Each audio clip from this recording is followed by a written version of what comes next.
Amém? Shalom. Boa noite a todos. Normalmente eu só subo aqui mais para cantar, né? Mas hoje estou subindo para falar um pouco da palavra do Senhor. Eu amo, gente, falar da palavra do Senhor. Amo. Não é bem a linha que eu sigo, mas eu amo falar do amor de Deus. Tudo que o Senhor ministra ao nosso coração através da leitura da palavra. E é maravilhoso, é transformador e é libertador. Amém? Então, hoje, me deram um tema bem desafiador, né? Ela disse que não, mas foi. Curadas para curar, né? Para curarmos pessoas, precisamos estar bem com nós mesmos. Se nós queremos ajudar pessoas, nós precisamos estar bem conosco.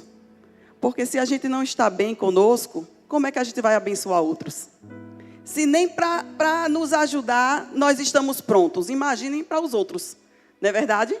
Então, eu irei falar aqui chaves simples, né? Como eu ouvi um pregador falando, ele disse, eu vou falar aquilo que você já sabe. Só vamos relembrar, trazer à nossa memória aquilo que a gente já sabe. Porque é isso que a gente tem que fazer. Por isso que a gente lê a Bíblia. Porque cada dia aquelas palavras se renovam dentro da gente. Por isso que é importante ler a Bíblia todos os dias. Porque toda vez que você lê, você descobre algo novo, você reforça aquilo que você já sabia e você começa a firmar os seus pés. Amém? Então, vamos conversar um pouco hoje aqui, né? E espero que eu me faça entender. Amém? Então, eu gostaria que vocês se atentassem a esse texto que eu vou falar, que pode parecer estranho, mas que no final vocês vão ver que tem tudo a ver com aquilo que a gente precisa ouvir. O texto que eu escolhi está em Jeremias 18, 1 a 6. Eu acredito que muitos conhecem, que é quando o Senhor manda Jeremias descer até a casa do oleiro. Foi até comentado domingo passado pelo pastor, né, na mensagem. E ele falando, eu digo, o Senhor pegou meu texto. Mas a palavra do Senhor se renova a cada dia. Amém? Em Jeremias, eu vou ler o texto todo, para que a gente possa ter uma ideia geral. Jeremias 18, 1 a 6, se os irmãos quiserem colocar na tela, NVI. Esta é a palavra que veio a Jeremias, da parte do Senhor. Vá à casa do oleiro, e ali você ouvirá a minha mensagem. Então, Jeremias, né? Fui à casa do oleiro, e o vi trabalhando com a roda. Mas o vaso de barro que ele estava formando estragou-se em suas mãos. E ele o refez, moldando outro vaso de acordo com a sua vontade. Então, o Senhor dirigiu-me a palavra. Será que não posso eu agir com vocês como fez o oleiro? Perguntou o Senhor. Como um barro nas mãos do oleiro, assim são vocês nas minhas mãos. Às vezes você pode nem entender. O que é que tem a ver, gente? Barro com oleiro, com vaso. O que é que... Não entendi. Não, isso aí. Mas vamos com calma. O oleiro, vamos refletir um pouco.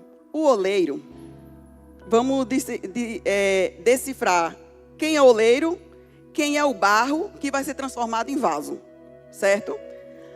Quem sabe, tudo bem, mas tem pessoas que não sabem. Então, a gente vai exemplificar as coisas aqui, para que todo mundo saia bem esclarecido. O oleiro é a pessoa que fabrica o vaso. Certo? Deus exemplificou, quis que Jeremias entendesse o que é que ele estava querendo dizer. E Deus gostava muito de usar essa maneira, mostrar para que as pessoas entendessem. Então, o oleiro é o fabricante que cuida, que faz, que vai lá, pega o barro e transforma no vaso. Neste caso aqui, Deus. O barro é o material que o oleiro usa para confeccionar o barro. O oleiro é aquele que cria todas as coisas. O oleiro é aquele que tem o poder nas suas mãos de quebrar, transformar, modificar e refazer o vaso. Então, ele é o criador. Então, ele tem o poder nas suas mãos. Já o barro, que é o material que usa para confeccionar o vaso, que o oleiro vai usar para o vaso, somos nós, que não temos poder nenhum. Não temos poder nenhum. A gente não tem poder de fazer nada. Nada. Sozinho. Grave isso na sua mente. Você e eu não temos poder de fazer nada sozinho. Mas nós temos em todo o tempo do nosso lado o Criador, o oleiro, aquele que pode fazer tudo. Aquele que pode criar, quebrar, desfazer, desmanchar. E como mostra no texto, com o mesmo material. Você vê que ele fala assim: o vaso que ele estava confeccionando na mão, estragou nas suas mãos. O mesmo barro, ele estragou. E daquele mesmo barro estragado, ele refez um vaso novo de acordo com a sua maneira. Pega essa palavra e guarde aí na sua mente. Deus tem poder para tudo. Nós não temos poder para nada. Nós somos um barro que precisamos ser trabalhado na mão do oleiro, que é o nosso Deus. Mas o mistério, a beleza está aí. Que nós temos um Deus que está no controle de todas as coisas. Que nada perde o controle. Que nada foge do controle das mãos dele. Amém? Vocês entenderam isso? Que o oleiro é Deus. O barro somos. E o barro não pode, mas o oleiro pode. E tudo quer dizer tudo. Tudo. E tudo. Não existe nada, nada que ele não possa fazer. Então fique com isso guardado na sua mente. E entendendo isso, para mim não ficar que eu converso muito. Entendendo isso, nós iremos falar sobre cura. Mas eu pensando, eu digo, vamos falar sobre cura. Aí me veio na mente, sim, mas para a gente falar sobre cura, a gente precisa falar sobre doença, né não? Cura alguma pessoa que está curado? Só se cura uma pessoa que está... Não é verdade? Então, nós precisamos mostrar a doença para sabermos o que é que a gente vai curar, né? Se a gente não sabe qual é a doença, como é que cura uma doença que não tem doença? Que você não sabe nem o que é. Não é verdade?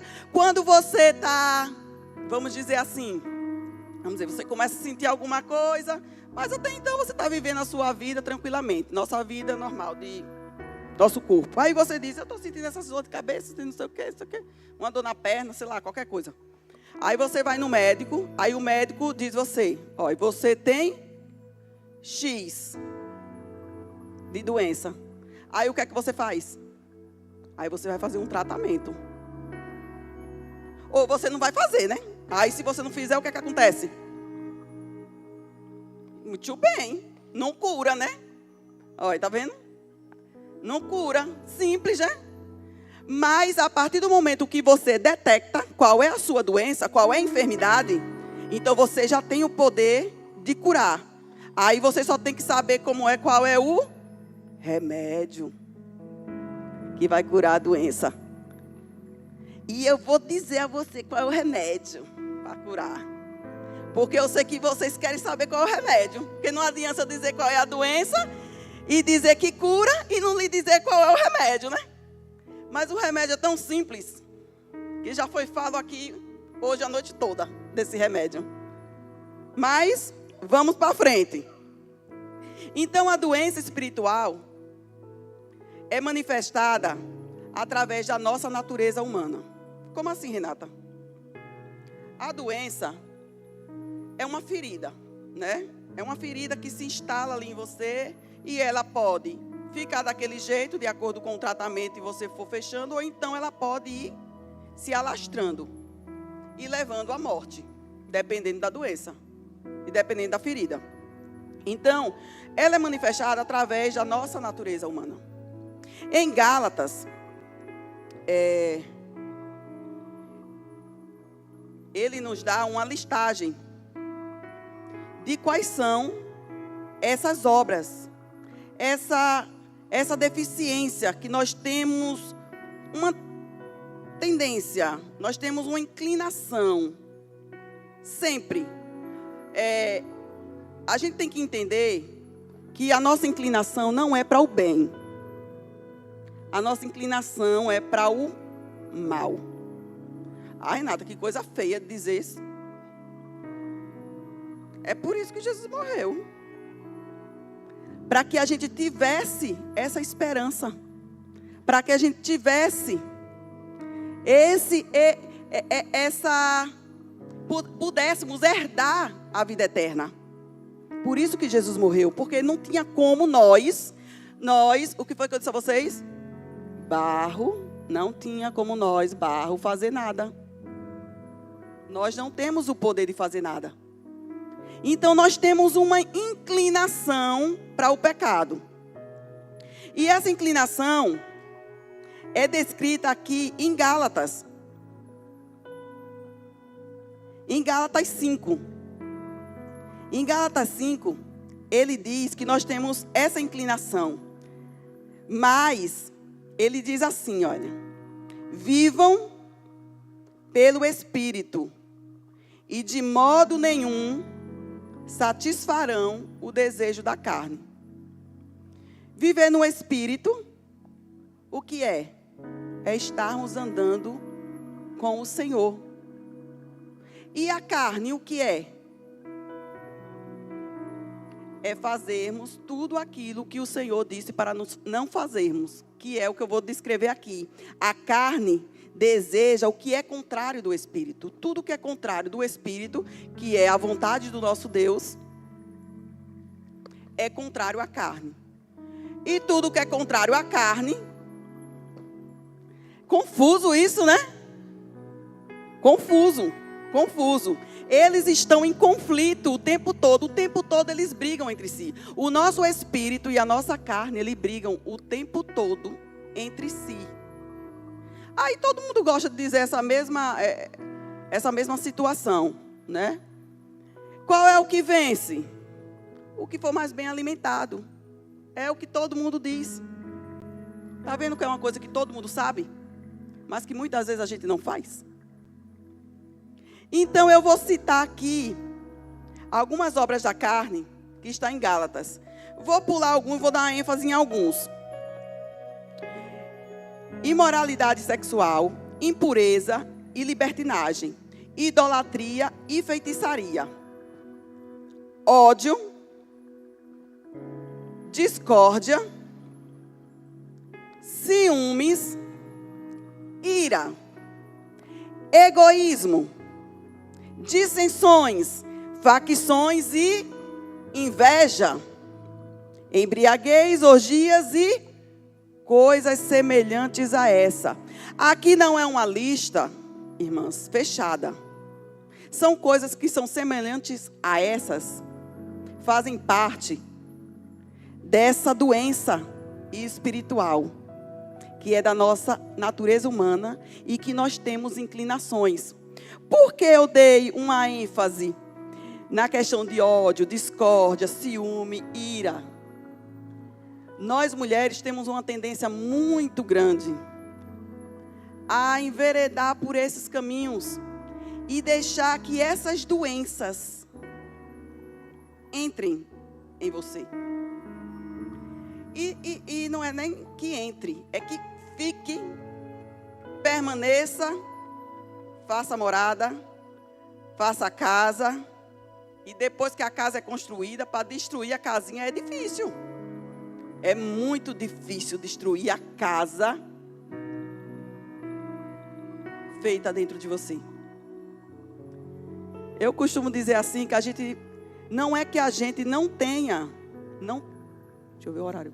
Não é que a gente não tenha, não passe por situações dessa, porque, gente, nós não somos perfeitos. Nós não somos. Não se sintam constrangidas. Eu tenho defeitos, você tem defeito. Eu posso dizer que é normal. Nós temos essa inclinação. Infelizmente, nós temos. Porque se nós fôssemos perfeitos, o que é que a gente estava fazendo aqui? Era melhor já estar morando com o papai. Né? Mas como nós não somos, estamos aqui caminhando, nos aperfeiçoando dia após dia.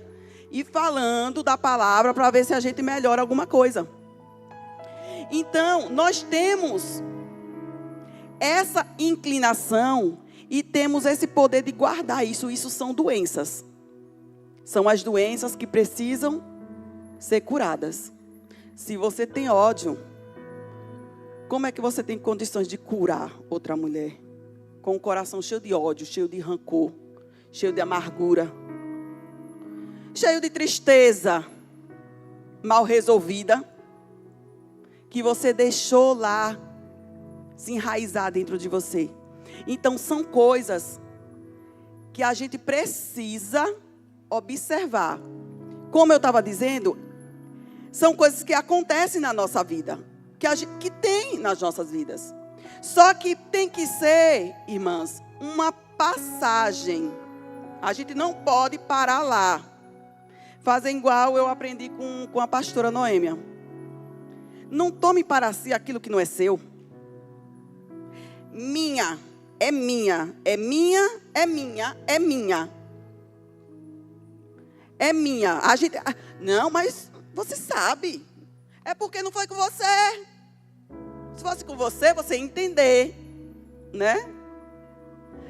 Você toma para si, toma o ciúme, toma a ira, toma o egoísmo, toma a discórdia, a inveja. Você toma para si e diz, é minha e eu não quero largar. Eu acho engraçado quando a pastora diz isso. Gente, não é sua. Em nome de Jesus, não é sua. Você está passando por ela. Sabe aquele deserto, aquele processozinho? Você chegou. Deixa. Eu não digo nada. Eu não digo nada. Eu só quero ver da próxima vez se eu não dou uma piada. Né? Aí, como você é crente, aí diz bem assim, passou do outro processo. Aí diz bem assim, vixe, eu não posso ser assim não. Aí começa, aí vai passando pelo deserto. E vai ficando para trás. Por quê? Porque você está deixando lá. E você está passando por um processo, que eu vou lhe dizer qual é o processo. Neste instante eu digo. Mas você tem que deixar lá. Porque, entenda, nós não somos perfeitas. Ninguém é perfeito. Senão não tinha necessidade de o Senhor vir até aqui. E que a gente precisasse estar com Ele, aceitá-lo, receber nas nossas vidas, para que a cada dia a gente fosse transformado. Não tinha necessidade de Jesus morrer. Então nós somos imperfeitas. Somos. Mas não precisamos ficar lá parada, né? Mastigando aquela igual debulhando. Porque a gente gosta disso, viu? Não são todas não, mas 70%. Os homens são mais inclinados para outras coisas, né? Foi essas outras aqui que são mais inclinação, os homens têm mais inclinação. Mas a gente gosta. A gente gosta de uma conversa, viu? A gente gosta, gente. Misericórdia. Jesus tem de misericórdia nas nossas vidas. Cala a boca, coloca o anjo, Jesus, com a espada na nossa boca. Não é verdade? É verdade, irmãs. A gente só não pode permanecer lá, né? A gente só não pode permanecer. A gente, Senhor, tem de misericórdia. Me ensina. Eu vi um post hoje bem assim. Eu queria responder a uma pessoa, mas aí chegou um anjo e tocou no meu ombro e disse aqui: para quê? Vai responder para quê? Olha,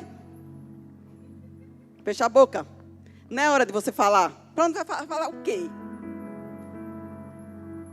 Cala a boca, é melhor.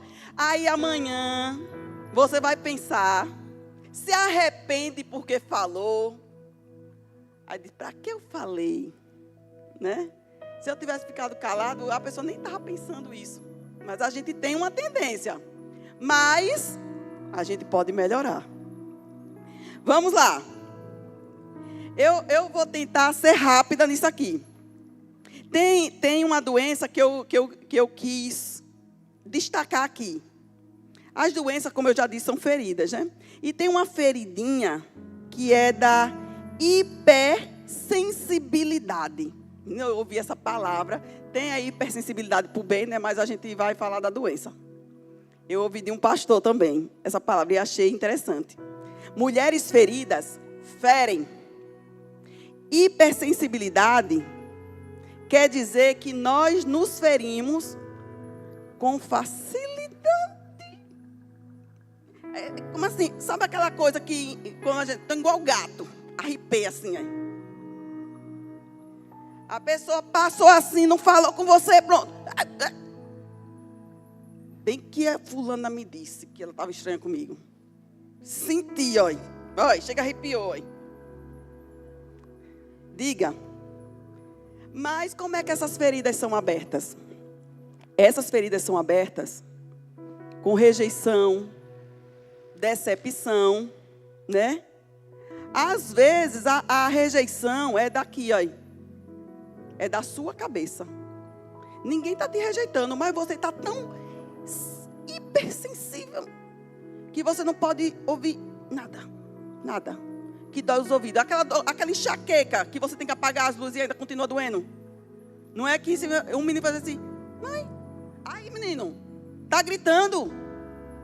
É essa hipersensibilidade que incomoda, tudo incomoda.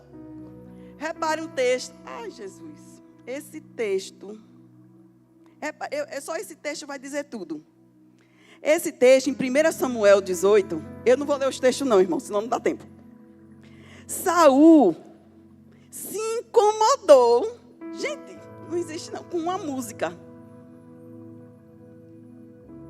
Repare, viu? Foram lá para a guerra.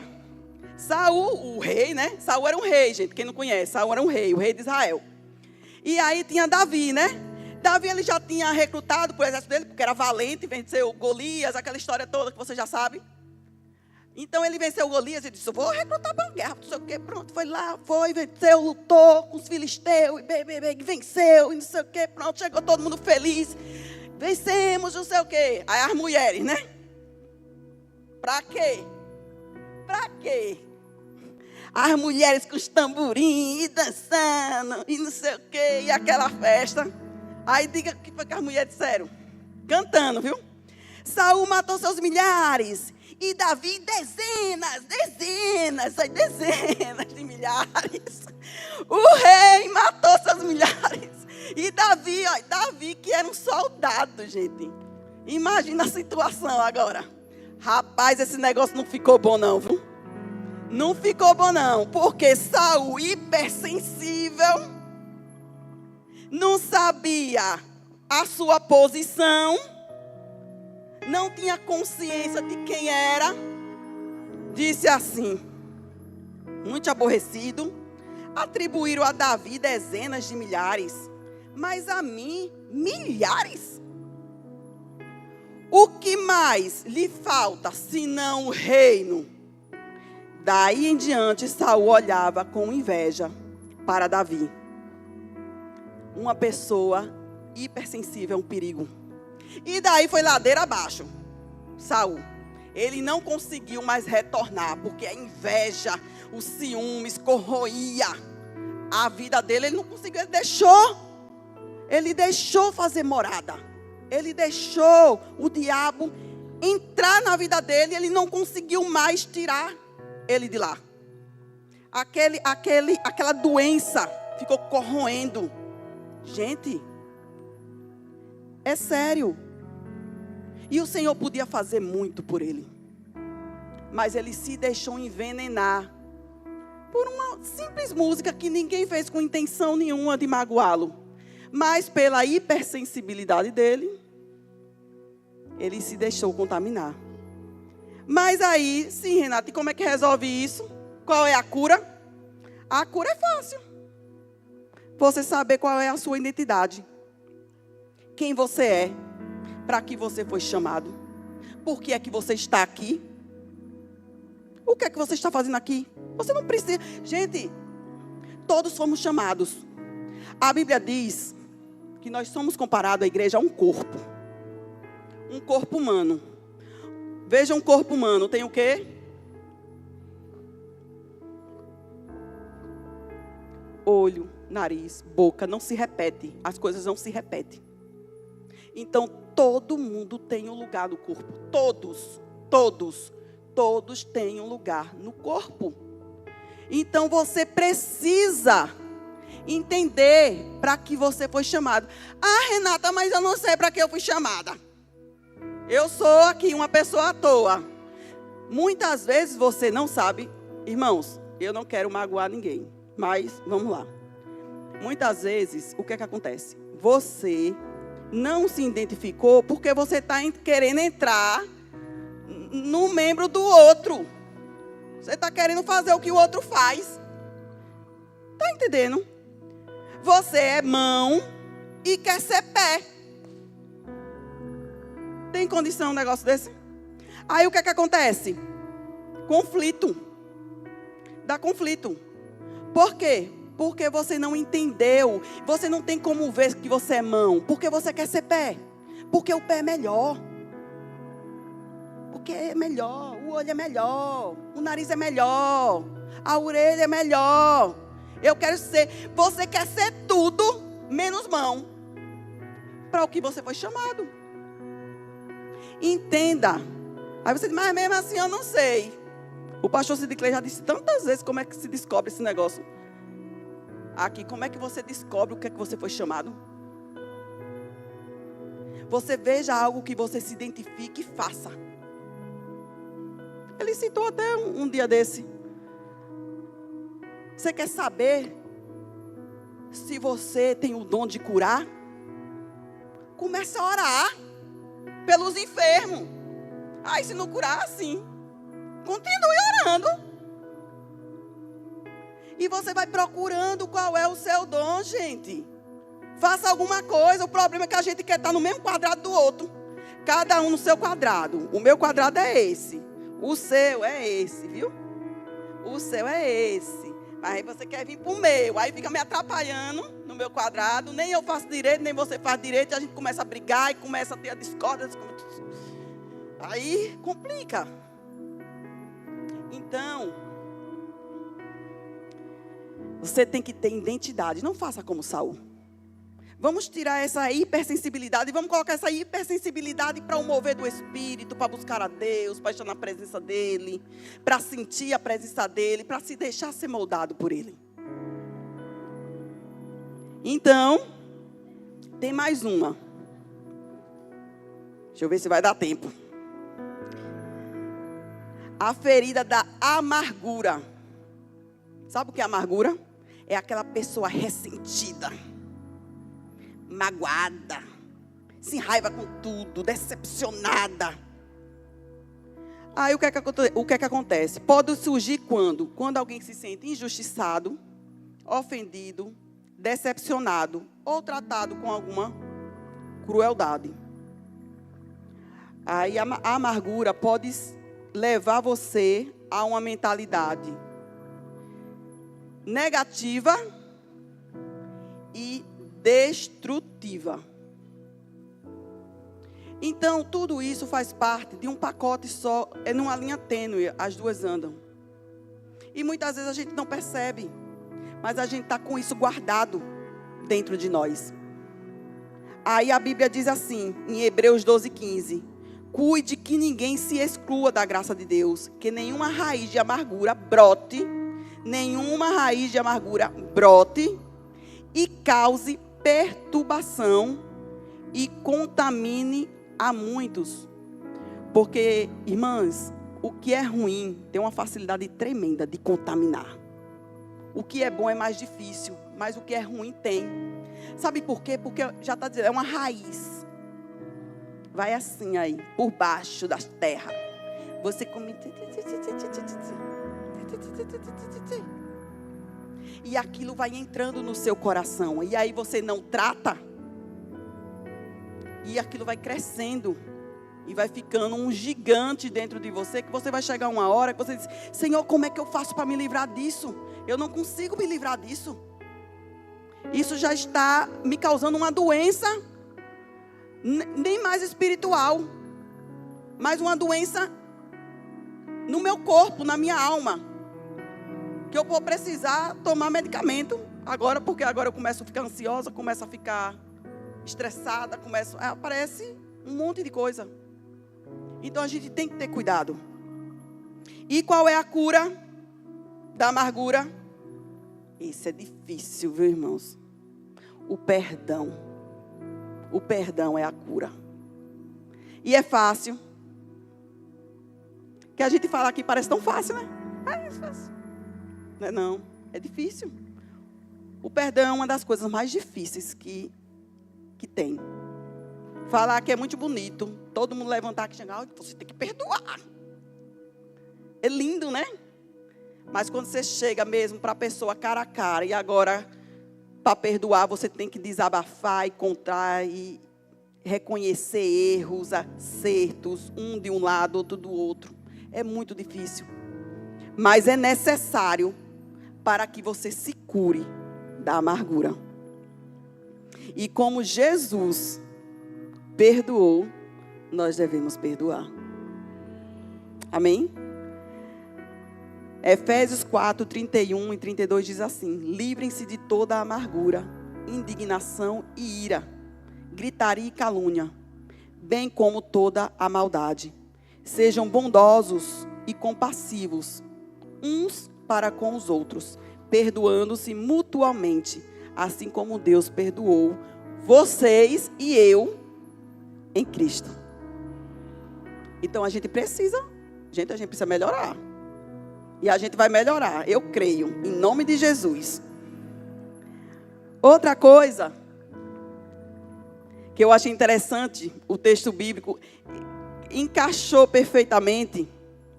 A gente precisa cuidar dos nossos sentimentos. Preste atenção em seus sentimentos. Não seja como um carro desgovernado, né? Aquelas pessoas que não têm direção, não tem freio, não tem filtro. O cérebro parece estar ligado com a boca. Tá entendendo? E, sou assim mesmo. É desse jeito. Não, gente, não é assim não. Desse jeito. Desse jeito não. Desse jeito dá errado. A gente somos servas de Deus. E se você não é, tem que ser também. Caminhar junto com a gente. Porque não há outro caminho a não ser o céu. E eu sei que todo mundo quer ter um coração bom. Todo mundo quer ter uma mente sã. Todo mundo quer viver bem. Não tem como viver bem com sentimentos desenfreados. Que não sabe onde é que vai dar. Pode dar em qualquer lugar. Machucando pessoas, se machucando também. E se decepcionando e decepcionando também.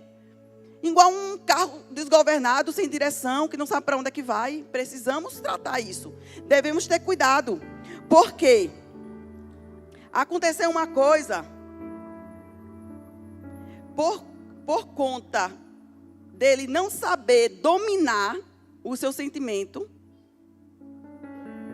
ele matou o seu irmão. Caim e Abel é uma história que mostra o quanto nós devemos ter cuidado com os sentimentos. Caim e Abel, filhos de Adão e Eva, eles foram criados da mesma maneira. Eles foram criados que eles deviam ofertar ao Senhor. E assim eles fizeram, aqui no texto. Abel era pastor de ovelhas, então deu a sua oferta de acordo com aquilo que ele era. E Caim era agricultor e deu de acordo com o que ele era. Porém, como nós sabemos, Abel teve um cuidado especial. Ter cuidado, de pegar a oferta, o melhor que ele tinha e oferecer ao Senhor. Caim também. Ele foi, só que ele não se preocupou. Ele pegou qualquer coisa. Não, vou pegar aqui.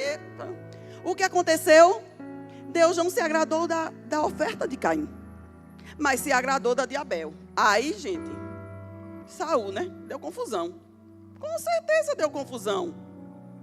A pessoa ferida, sem identidade, que não está hipersensível, que não tem temor do Senhor, o que é que acontece? Confusão. Caim se enfureceu, como diz a Bíblia. E o seu rosto se transtornou. E o Senhor, como nosso Pai, chegou para ele e disse: gente, preste atenção nisso. O Senhor disse: sabe o quê? Por que você está furioso, Caim? Por que você transformou o seu rosto? Quantas vezes o Senhor tem perguntado: por que você está furioso? Por que você está diferente? O que foi que aconteceu?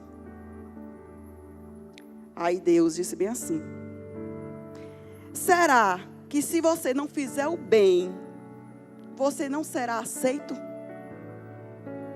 Mas também se você não o fizer, repare, viu? Repare, saiba que o pecado está à porta. E ele deseja conquistá-lo. O pecado, Deus não tem preferência. Entenda isso. Deus não tem preferência. A diferença está em nós. Em como você se posiciona. E se você quer que ele entre na sua vida e faça a morada. Porque Deus disse: por que você está furioso? Será que se você não fizesse o bem, eu não aceitaria a sua oferta? Do mesmo jeito que eu aceitei a de Abel? Agora, se você não quer entender, Caim, o pecado vai entrar na sua vida, vai fazer morada e vai lhe destruir. Por quê? Mas você, veja o que foi que Deus disse a ele. Mas você deve dominá-lo. O domínio próprio é um fruto do Espírito que você e eu devemos ter. Lógico que tem dias que o domínio cai de produção, cai, mas depois a gente volta, né? Mas nós precisamos, quando a gente vê que aquilo está fazendo mal, que aquilo está entranhado na sua alma, você precisa: eu tenho um domínio sobre a minha vida. E aí vem a cura. Para você ser curado, você precisa desconstruir. Você precisa entender que você precisa da cura. Se você não entender que você precisa curado, você não vai ser curado. Se você não reconhecer que você tem um problema, esse problema não vai ser solucionado, porque quando a gente acha que não tem problema, como é que vai resolver? Se não tem problema, como é que resolve um problema que não existe? Então, você precisa reconhecer aquilo que aflige o teu coração, aquilo que lhe incomoda, aquilo que lhe impede de avançar e mais além.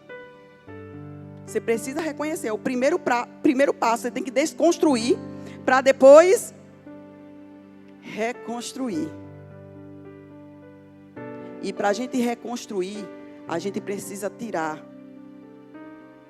Porque para desconstruir, você sabe o que é que acontece quando desconstrói? Uma casa, você tem que fazer com que ela vá ao chão e tirar os entulhos.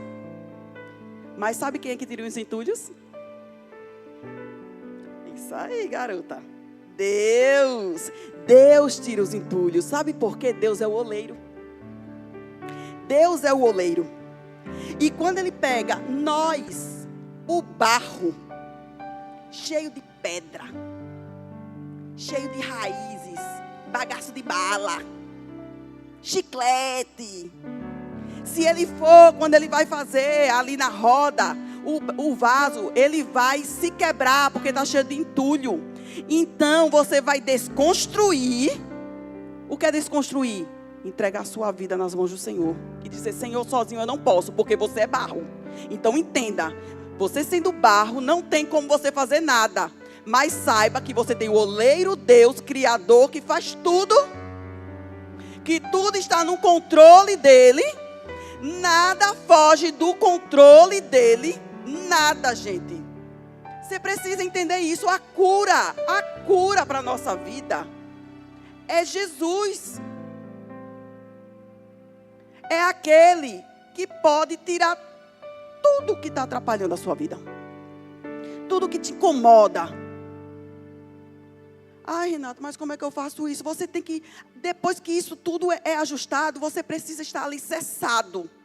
Alicerçado em quem? Na rocha.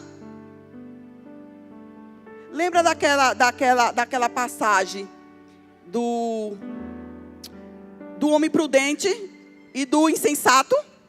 É isso aí.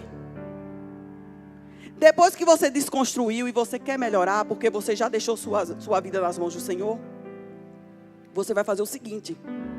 Você vai alicerçar a sua vida a partir de agora na rocha.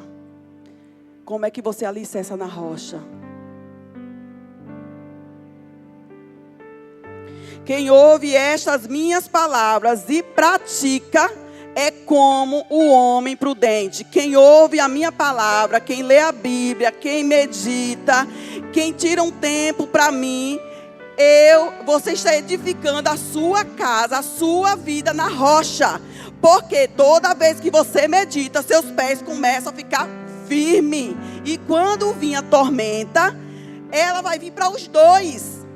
A Bíblia diz que vai vir para os dois. O que construiu na areia e o que construiu na rocha. A tormenta vai vir para os dois. Porém, você que está alicerçado na rocha, não cai. Porque você está forte. Você está firme. O que nós devemos entender essa noite é que a cura está quando você depende de Deus. A cura não está em você. Não adianta você fazer força. Você não vai conseguir.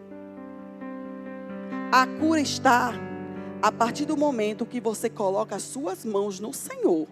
E você depende dEle. Você diz, Senhor, eu sou barro. Não tenho poder de fazer nada, mas eu sei que o Senhor tem o controle de todas as coisas. Senhor, eu não estou entendendo o que eu estou passando. Eu não estou entendendo por que eu estou passando por isso. Eu não sei o que foi que aconteceu. Eu acho que eu sou tão certinha, mas Senhor, eu não estou entendendo, mas eu estou passando por essa situação, eu não consigo me livrar disso. Quando você diz isso para Ele, de todo o coração, como Davi fazia, rasgava o seu coração para o Senhor. Aprenda a rasgar o seu coração, a dizer o que você está sentindo. Senhor, eu não consigo sozinho não, e realmente nós não conseguimos. Então, nessa noite, eu quero dizer somente isso para você. A sua cura é mais fácil do que parece. e difícil também. Porque você tem que aprender a depender do Senhor. Você tem que aprender a confiar que o próximo passo Ele vai dar. Você tem que aprender que nada foge do controle das mãos de Deus. É difícil, não é fácil não. Mas se a gente fizer isso constantemente, firmando as nossas bases na rocha, que é o nosso Deus, você vai ver como fica mais fácil. E é uma coisa que acontece tão naturalmente que você me diz: rapaz, eu estou passando por tanta coisa, mas estou tão leve. Você não percebe, as coisas acontecem. Mas para as coisas acontecer, você precisa estar alimentando o seu espírito da palavra do Senhor, estando na presença dEle, entregando os seus caminhos a Ele, observando aquilo que está lhe magoando, se tem ódio, se tem rancor, se tem, seja lá o que for na sua vida, entrega a Ele. Senhor, eu sei que isso não vem de Ti, porque quando a gente lê a palavra lhe diz. Não precisa lhe dizer não, a palavra lhe confronta e diz: você sabe que você está errado. Teve uma irmã que contou um testemunho assim, eu não vou dizer o nome dela não. Todo mundo sabe porque ela veio aqui em cima e contou. Mas eu não vou dizer o nome dela não. Ela disse que tinha uma cismazinha com a irmãzinha. Mas ela foi confrontada. Ela foi confrontada, sabe por quê? Por causa da palavra. Por causa da caminhada. Ela fazia, ela sentia, mas ela ficava. Mas eu preciso mudar. Eu estou errada. Eu não posso continuar assim. Muitas vezes ninguém precisou dizer isso a ela. Mas pela caminhada, quando a gente medita na palavra, quando a gente está na igreja, quando a gente ouve a palavra diz para você que você está errado e que você precisa mudar. Não precisa dizer assim, você precisa mudar. Não, não precisa não. A palavra vai dizer, se ela lê a palavra, se ela ouve a mensagem, ela diz: Senhor, eu tenho que melhorar nisso. Então a palavra lhe constrange. Então a cura, hoje, a resposta está aí. Se você quer ser curado, você tem que se deixar ser totalmente guiado pelo oleiro, que pode tudo. Fazer, criar, desconstruir, construir, fazer de novo, fazer vaso grande, pequeno, o que Ele quiser fazer, basta que você permita. E que essa palavra realmente atinja o coração de vocês. Porque atingiu o meu. E a palavra nos constrange. Então que essa palavra possa atingir o coração de vocês. E que nós possamos ser melhores que hoje. E que possamos crescer, porque nós queremos chegar lá no céu todas juntas. E não se preocupe. Vai ter momentos que você vai escorregar, porque é normal. O importante é você não ficar prostrado lá. É continuar caminhando e deixando que a palavra lhe alimente, e lhe fortaleça e lhe limpe. Em nome de Jesus. Amém? Que o Senhor abençoe vocês.